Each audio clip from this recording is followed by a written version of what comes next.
अस्सलाम वालेकुम। मेरा नाम आसिया वे।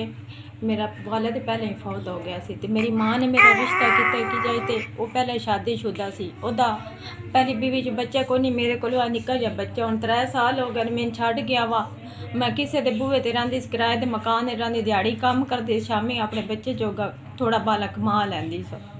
ते मेरा अल्लाह सिवा कोई नहीं है, साईं कसम कोई नहीं अल्लाह तो सिवा।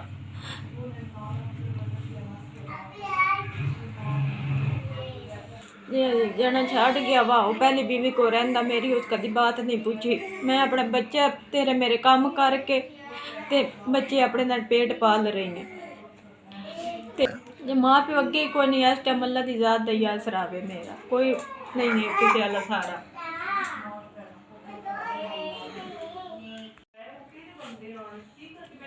जी मैं तुहाडा 10,000 रुपया मिल गया वे। अल्लाह पाक तुहानू चोखा देवे, इंशाल्लाह तुहाडे बच्चे जीवन, रब सोना लोड़ दी थोड़ ना देवे, इंशाल्लाह किसी मैदान च हार ना ने। तुसी मेरी मदद की है, रब सोना तुहाडी करे, भला होवे तुहाडा। ढेर ढेर तुहाडा शुक्रिया अदा करदी हां। मेरे बच्चा तो मैं ही हां, मेरा अल्लाह सिवा तुहाडे सिवा कोई नहीं है। तुसी मेरी मदद की है, मैं तुहाडी बड़ी शुक्रगुजार हाँ। अल्लाह पाक सारी ज़िंदगी तुहानू इतनी तौफीक देवे कि तुसी असा जा गरीबां दी मदद कर सको। अल्लाह पाक तुहानू चोखा देवे, ढेर ढेर चोखा देवे। तुहाडा गलिया 10,000 रुपया मेरे तक पहुँच गया वे।